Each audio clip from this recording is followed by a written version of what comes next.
Hey everybody, welcome to this week's episode of the Elite Fantasy Basketball Podcast. I'm Adam Stock. If you don't follow me already, you can at Adam G Stock on Twitter.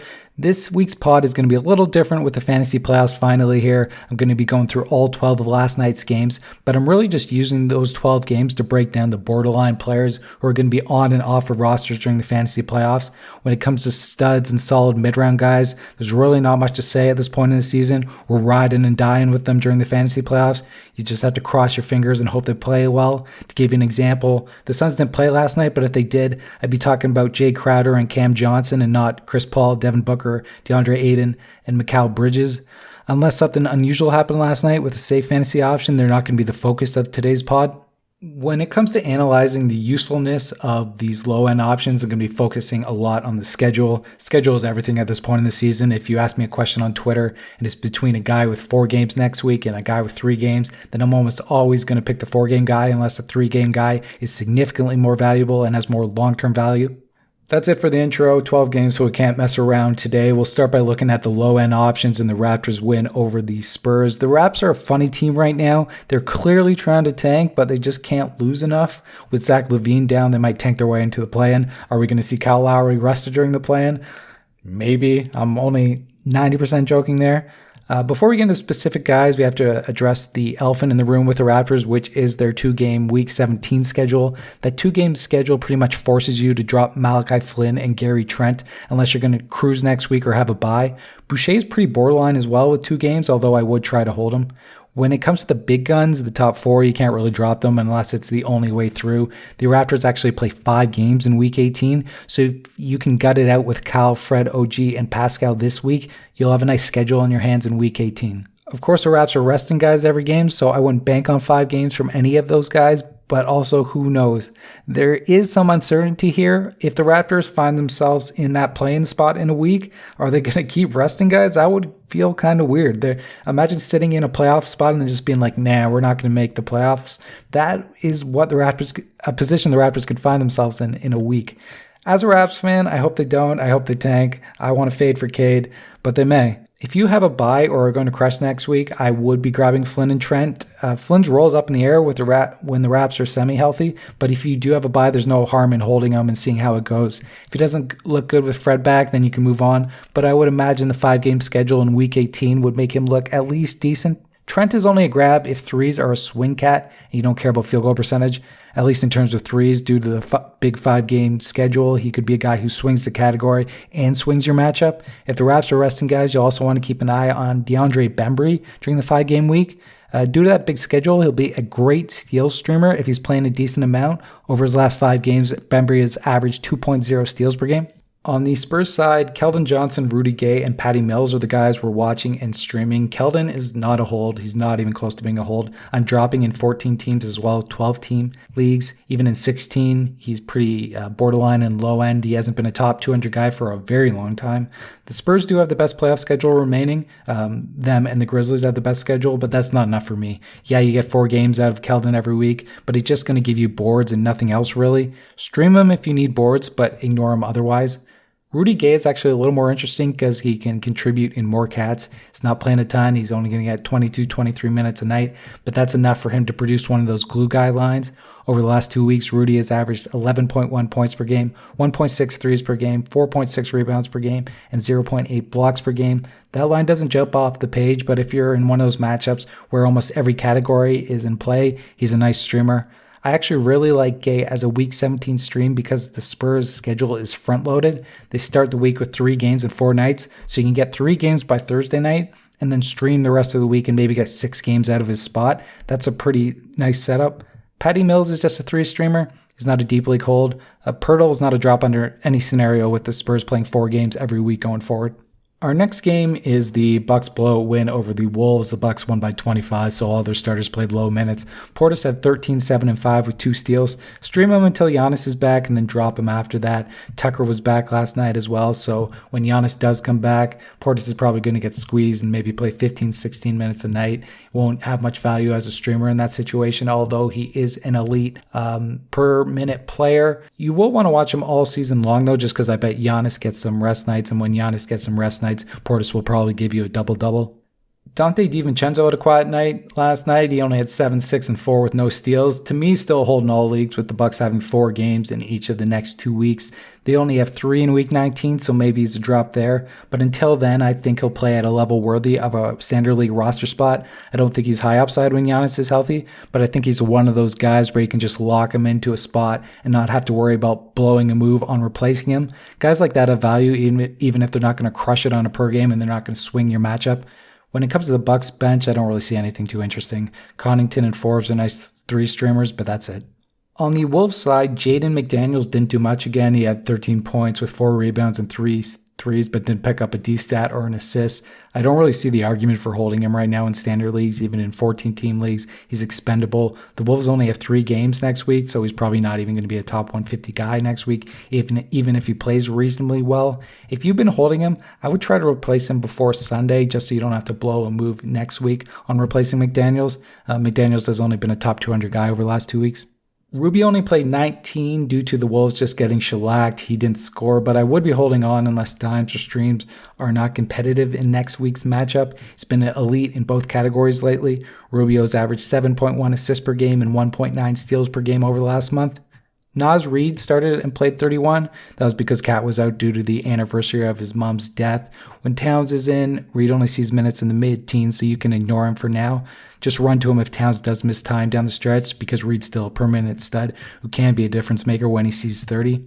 Hernan Gomez scored 18 in 22 minutes. I would just ignore that. He's been in the teens or below for a while now.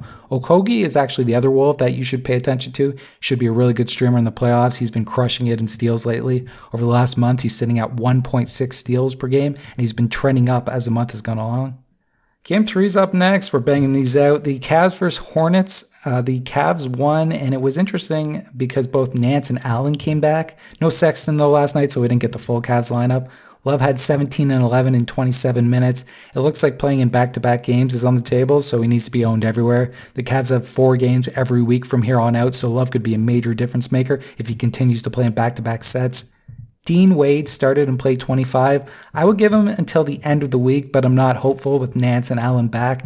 I think he probably drops to around 20 a night once Nance is up to full speed. And speaking of Nance, I'm grabbing him everywhere with Love back. His upside's capped. But with a 4-4-4 schedule, he's going to be at least decent down the stretch. I would be surprised if Nance didn't give you top 100 total value each week. And we know that if Love goes down, he can explode. Okoro played 32 and had 2 steals. He's a solid steal streamer due to the massive minutes, but that's it. Gives you nothing else. Taurean Prince was red hot and played 29 minutes. He had 25 with 6 threes. Prince is definitely worth watching in deep leagues. He could stick in the mid-20s, I think, when the Cavs are at full strength. It's been solid lately. He's been doing top 150-ish things, top 175-ish things. In 12-team leagues, even with the nice schedule, though, he's just a 3-streamer who can give you low-end points and rebounds. On the Hornets side, Jalen McDaniels finally had a bad game. He went 3 for 13 and had 9 points. He did bring the heat on the defensive end, though. He had 2 steals and 1 block. He's been shooting way, way above his head, so I wouldn't expect the mid-round numbers that he's given us so far. But with the Hornets having nothing but 4-game weeks down the stretch, he's got to be on somebody's roster. I wouldn't expect Ball, Hayward, or Monk to come back until May, so McDaniels' value should be safe, at least for a little while. Bridges had 20 and 7 with 4 threes on great shooting. He's a must-own in all leagues. Biyombo started and played 23. He can be streamed for low-end big man numbers until PJ Washington is back, but after that, he'll have no value. Zeller's not playing as much as we hoped, and he's just a deep league guy who is just a mediocre big man number streamer in standard leagues. No need to pay attention to either of the Martin brothers. Let's move on to the Nets-Sixers game. The Nets made a massive comeback late, but ended up losing to the Sixers. It was a big 3 rolling last night for the Sixers. Danny Green didn't do much, and neither did Seth Curry. Green has slowed down and is back to being a low-end guy, but I would hold him because the Sixers play 4 games every week going forward. Seth Curry has been too unproductive to be worth holding despite the strong schedule. Just a 3-streamer for now. Just hasn't been able to get it going since he picked up COVID. He's only been a top 300 player over the last month. Shake Milton had 15 last night, but he's just a points and low-end dime streamer. He's not a 3-streamer. Don't make that mistake. He's not going to give you too many triples. Milton is only averaging 1.1 threes per game this year. Matisse Thybulle didn't have a steal, but he did have 2 blocks. If either category is expected to be close next week, I would grab him because he could be elite in both categories due to their 4-game schedule. Thybulle has averaged 1.3 steals per game and 1.3 blocks per game over the last month and is at 1.5 steals per game and 1.0 blocks per game on the year. No KD last night, so Jeff Green got big minutes. He didn't do much, though. He's just a mediocre streamer. The Nets play 4 games next week, but I think you can do better. Joe Harris is not a borderline guy. He's probably going to be a hold until the end of the fantasy playoffs. Yeah, he'd lose value if the Nets' big 3 were ever healthy at the same time. But how many games are they going to play together down the stretch? Maybe a handful, probably not too many. The big news on the Nets side, of course, is the LMA retirement. I'm not too interested in Claxton outside of 16-team leagues. I could see him getting into the low 20s minutes-wise, but with that little run, he's just a big man cat streamer. DeAndre Jordan is a little more interesting since he can bring elite field goal percentage impact and top-end boards when he gets minutes in the low 20s. Plus, he can probably average about a block a night. But since he only contributes in those 3 cats, he's going to be pretty matchup dependent during the fantasy playoffs. You can grab him if those cats are competitive next week, but I'd be careful if the guard cats are going to be competitive since he's a 0 in all of them. Having DeAndre on your squad is basically like playing a man down in points, threes, assists, and steals. Not to mention his free throw percentage has regressed this year. Let's keep it going. Clips beat the Pistons by 2. No Kawhi or George or even Marcus Morris, so this box score is pretty useless. I'm really not interested in any of the Clippers role players outside of the odd stream. Their playoff schedule just kills the role players. Honestly, even Zubac, who has been pretty good, is expendable due to their schedule. If you don't know already, the Clippers only play 3 games in each of their next 3 weeks, so even decent guys like Zubac, Batum, or Morris, if they play well, they're still unlikely to be more than low-end options. 19 teams play 4 games next week, and that number goes up the next 2 weeks, so low-end options on 3-game teams are just desperation starts, really. In normal seasons, you could get away with low-end guys on 3-game teams, but this year you have to look at the schedule a little differently. It's unfortunate it takes some of the strategy away from fantasy basketball, but that's just something we have to deal with this year. Like the Clippers, the Pistons have a unique playoff schedule, but it's not necessarily in a bad way. Their schedule goes 4, 3, 5. The 4-game week makes their low-end guys viable next week, but I don't love any of them. Sadiq Bey has gone cold again, and I would just view him as a 1 or 2 game streamer. Yeah, he's got nice nightly upside in points and threes, but I don't want to bet my season on him. Plumlee can't be trusted at this point. The Pistons do have a back-to-back set next week, so he'll likely only play 3 games at most. He's also only playing minutes in the low 20s these days, so he's just a back-end 14-team league option right now. Corey Joseph was terrible last night, but I'd hold given that he's played like a mid-round player since getting to Detroit. I could see them shifting more minutes to Hayes, but that's something we'll deal with when it happens. Speaking of Hayes, he had 8, 6, and 4 with a steal on 4 for 10 shooting. It's been a little better since coming back, but he hasn't done anything to suggest that he'll be a standard league guy this year. I'd watch him, but don't bet your matchup on him unless you're in a very deep league and desperate. For now, I call him just a mediocre assist streamer. Isaiah Stewart had 12 and 8 in 22 minutes. It's just a big man cat streamer. They really haven't let him loose. We want them to unleash him, but it doesn't look like they're going to, at least in the short term. He's also a 0 in all the guard categories, so if you think assists, threes, and points are going to be swing cats next week, maybe look elsewhere. Stewart has only been a top 170 guy over last month, so you're not really missing out. Diallo has not been playing much lately. I wouldn't even call him a hold in 16-team leagues. Josh Jackson has been playing a little more, but he's just a points and threes streamer who can potentially ruin your percentages. Our next game is Magic versus the Bulls. The Magic took the Bulls down behind a 22-point game from James Ennis of all people. He can give you low-end points and threes, but I'm not grabbing Ennis outside of maybe 16-team leagues. Orlando only has 3 games next week, so I'm staying away from most of their role players. Chuma had another bad game on offense, which to me is not surprising. I mentioned it in past pods and articles, but I never bought his offense because he wasn't a major scoring threat in college and because his per-minute scoring numbers have been poor all season long. However, he's still viable in most leagues due to the defensive numbers. He did have 4 stocks last night, and he's averaged 0.9 steals per game and 1.3 blocks per game over the last 2 weeks. Chuma is expendable due to the upcoming 3-game week, but I would try to hold him through it unless you get in trouble. If you do get in trouble, then do what you have to do. Chuma is not going to win or lose you your league. Wendell Carter Jr. is a must-own. We don't need to talk about him. MCW had a nice game. He had 15, 8, and 3 with a steal. I would ignore that. That's a fluke. Take a look at his game log. It's absolutely horrendous. MCW is just a steal streamer who can give you 2 to 4 assists. He's not running the offense as much these days, so his value as an assist streamer is limited. Cole Anthony only played 21, and I'm dropping him in most settings. He's not playing a ton, and he's just a dime streamer who will kill your field goal percentage. He has no upside anyways. If he starts to see minutes in the high 20s, he's probably only going to be a low-end guy.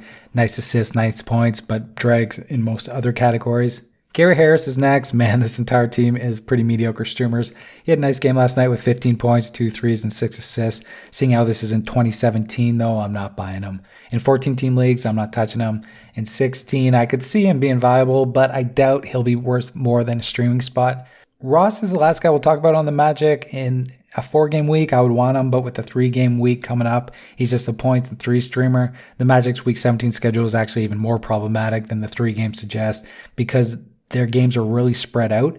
They play on Tuesday, Thursday, and Sunday. So even to get that 3rd game, you would have to wait until Sunday. So that really just makes me not want to touch any of their players outside of Carter Jr. On the Bulls side of the equation, Thad only played 14. The Bulls are going with a lot of Tice Vooch lineups, and it's killing Thad. He's droppable, which is a shame because if his production had held through the trade deadline, he would have been a beast during the fantasy playoffs with the Bulls playing 4 games every week from now until the end of the season. If I owned him and my playoffs hadn't started yet, I would give him until the end of the week to see how the rotation shakes out without Levine, but I'm not hopeful. Hopefully we get lucky, but I wouldn't bet on it. Tice had another nice game. He had 16 and 6 with 2 stocks on quality shooting. I would pick him up and hold him in 14-team leagues. Been above the streamer line in that setup recently and should be decent down the stretch due to the Bulls' schedule. Lauri Markkanen is barely playing. He's a drop everywhere. Pat Williams had 3 steals last night. He's turned into a nice steal streamer. That's all he is, though, so ignore him even in deep leagues if steals are not expected to be close next week. Due to the Levine news, I would grab Sato. His dime should go up with Levine in there. He should get a nice usage bump. This should make Kobe White relevant again, but I'd keep my expectations in check. It's been terrible this year. The lack of steals and terrible efficiency is going to keep him low end.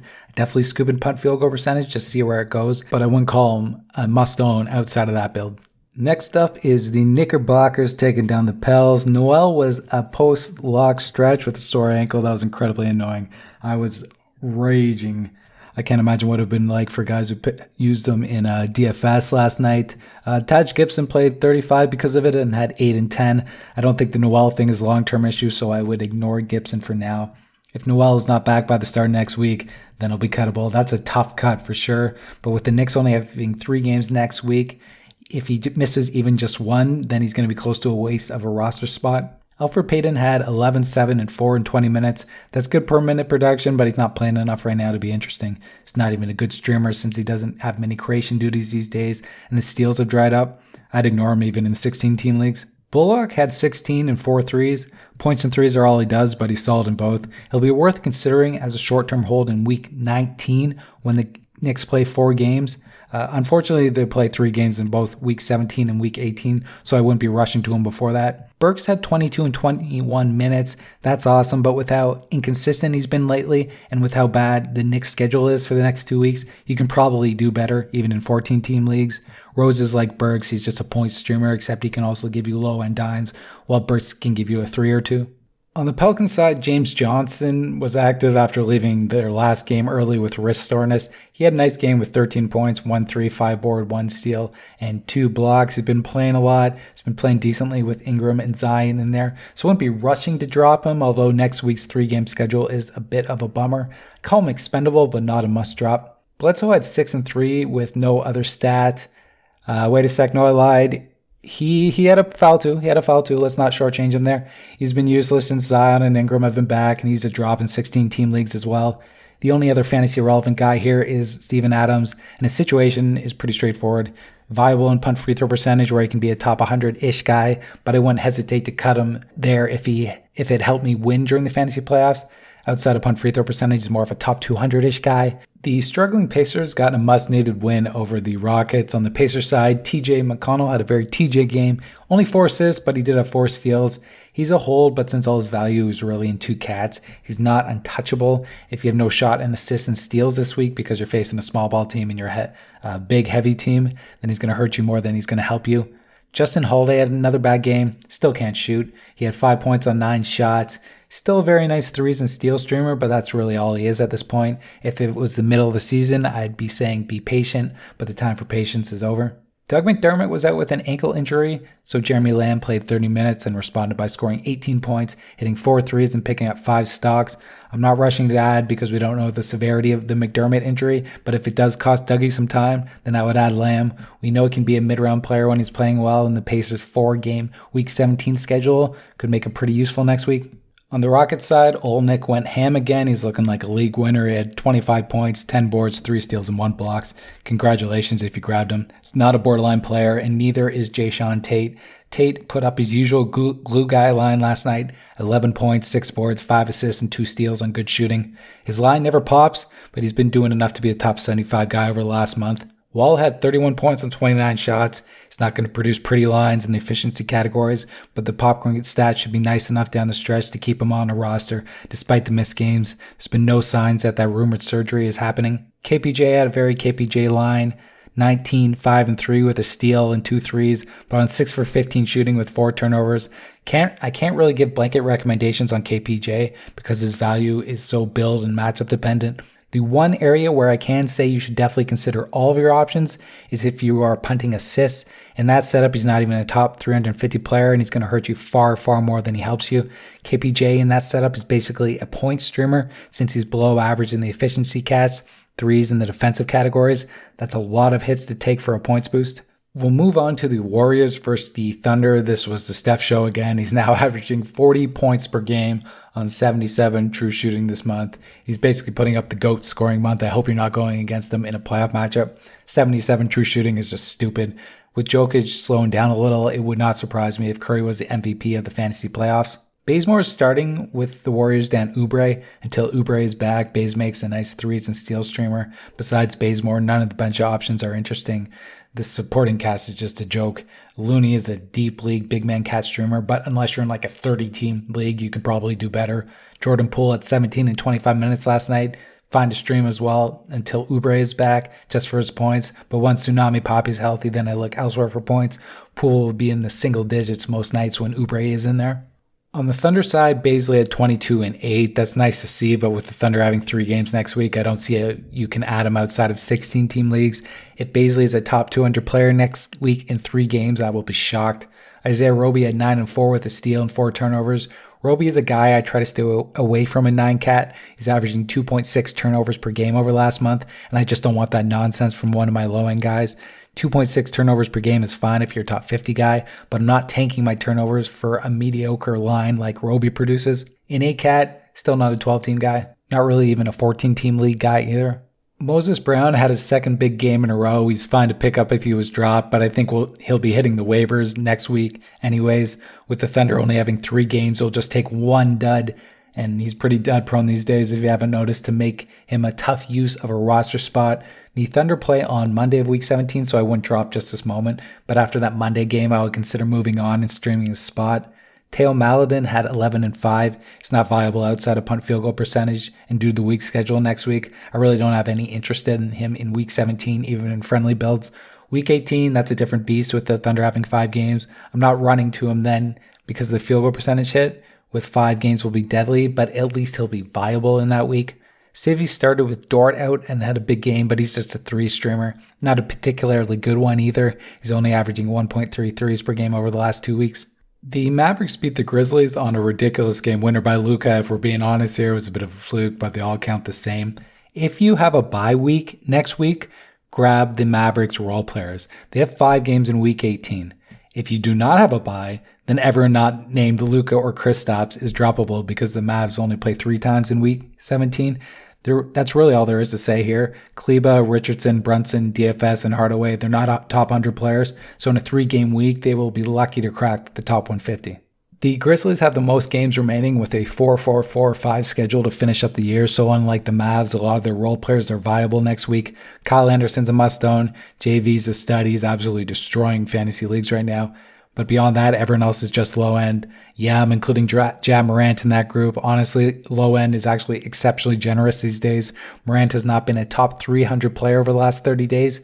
If you do not have a shot at assists in your playoff matchup, then Morant is droppable. Without dimes, Morant may not be a top 400 player. Keep in mind, only 500 players have played this year. He's 2 cats, points and assists, and if you take either cat away, he is all pain, no gain. Ignore where you drafted him. It was an unfortunate mistake, and make the right decision if you have to. Not only is he producing below average numbers in the other 7 categories, he's producing well below average numbers in all 7 of those categories. Brandon Clark is only playing minutes in the low 20s these days, and he's just a streamer in 12-team leagues. I'd hold in 14-team leagues due to the schedule, but I don't think he's untouchable. Desmond Bane, just a 3-point streamer, and he can be ignored in most settings. Dylan Brooks, he is what he is. He's been the same guy all year. He's a nice punt field goal percentage option for his points, threes, and steals, but he's not someone I would touch outside of that build. The third best fantasy option on the Grizz is actually Grayson Allen. He had 23 points, 6 threes, and 2 steals last night. I would consider him a little more than a streamer due to the Grizzlies' upcoming schedule and his strong recent play.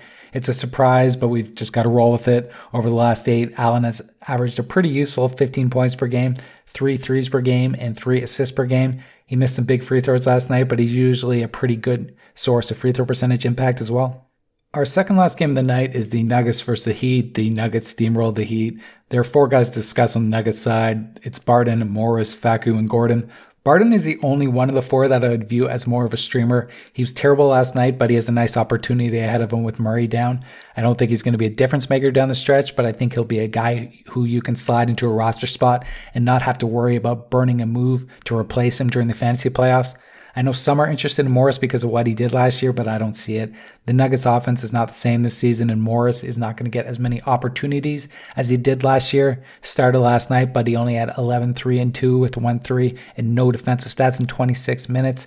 Even though the Nuggets have 4 games next week, I would view him as just a low-end 14-team league guy, and even that might be generous. Facu had 8 points and 5 assists and is a better streamer than Morris if you need dimes and threes. Played 26 last night, and if he's going to play that much, he should do nice work in both cats. Just a streamer, though, or a short-term hold if the matchup dictates it. The same goes for deeper settings, as Facu doesn't really contribute in a ton of categories. Gordon had a nice game last night with 16 points, 9 boards, and 3 assists on quality shooting. He's only been a late-round guy since getting to Denver, and he was worse than that in Orlando, so he's not someone I would recommend. Not the worst guy in the world as an end-of-the-bench option in punt free throw percentage, but he's got very low upside, and he's not going to be more valuable than a streaming spot in most scenarios. No Goran Dragic last night, and obviously no Victor Oladipo, so we got 29 minutes out of Kendrick Nunn. Dragic was just getting a rest night, so we can't get too excited about the big minutes for Nunn. I don't mind Nunn as an ad with the Heat having 4 games next week, but I would not expect the numbers he was putting up earlier in the season. Those numbers came with both Dragic and Jimmy down. Don't be dropping anyone safe for Nunn because Nunn's not safe. In the last game that Dragic played, Nunn actually only played 21 minutes. Whether or not Duncan Robinson should be on your roster during the fantasy playoffs comes down to whether or not you have a shot in threes. If the answer is yes, hold him. If the answer is no, then drop him. It's that simple. Ask yourself that question at the beginning of each playoff matchup. Tyler Hero had an ugly game with 5 points and 10 shots, did add 6 assists, but yikes. Hero has not been a must-own player at any point this season, and that doesn't change now. Fine as a back-end points and threes option, but in some leagues you can definitely do better. If points are not a swing cat, then I would probably move on as his supporting cats are weak. Our last game of the day is the Wiz versus the Kings, or given how they played lately, I think we just have to call them the Kangs. Last night was all Westy and Beal on the Wizards side. That's not a surprise. Hachimura had 12 on 11 shots, 4 boards, and 2 steals. Pretty mediocre line, but what I do like about that line is that it came in 35 minutes. If he's playing 35, he's fine to hold in the playoffs with the Wiz playing 4 games each week. But if he drops back down to 30 a night, I'd consider replacing him even with the strong schedule. Davis Bertans went 4 for 7 from 3. He had 16 points. He is completely matchup dependent. Same deal as Duncan Robinson. Should not have him on your roster if you're going to dominate threes or have no chance in the category because he's going to be a drag everywhere else. If threes are a swing cat, then add him. He'll be a stud in the category.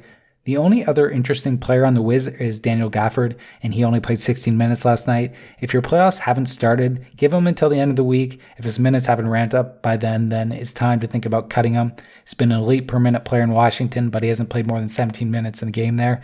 If you have a bye, I love him as a stash. It's definitely possible that he gets into the mid-20s in a week and a half. If he does, then mid-round numbers will be possible for the semis and the finals. On the Kang side, we got our first taste of life without Rashawn Holmes. Hopefully Holmes is only out a few games, but I would guess that he's out a little longer than that given the nature of hamstring injuries. Whiteside played 23, and that's all I need to see to recommend him as an ad. If Whiteside is getting 23 a night going forward, he'll be a mid-round player. Last night he had 12 points, 9 boards, 1 steal, and 4 blocks. He'll still kill your free throw percentage, but everything else could be very good. His only competition for playing time right now is Damian Jones, so I would assume that we at least get a few nice games out of Whiteside. Jones started, but he can be ignored. I doubt he has 20 minutes a night, which makes him just a low-end block streamer. He's just not very good. Walton continues to mess with Tyrese Halliburton's minutes for some reason, but he still needs to be held in all leagues. He could turn back into a mid-round player overnight. The Kings only play 3 games next week, but dropping him is like a break in case of emergency scenario. Only do it if it will swing your matchup. The only other interesting guy here is DeLon Wright, but he only played 16 minutes last night, so thanks for ruining DeLon's fantasy value so you can still not make the playoffs. Great job, Kings. And that's it. I hope you enjoyed our focus on the low-end players that you are going to be making ad drop decisions on over the next few weeks. As always, if you have any questions, shoot me a message on Twitter or Slack. If you're a subscriber, then keep an eye out on the site tomorrow for some more playoff-related content. Good luck in your playoff matchups. Thanks for listening. I appreciate it.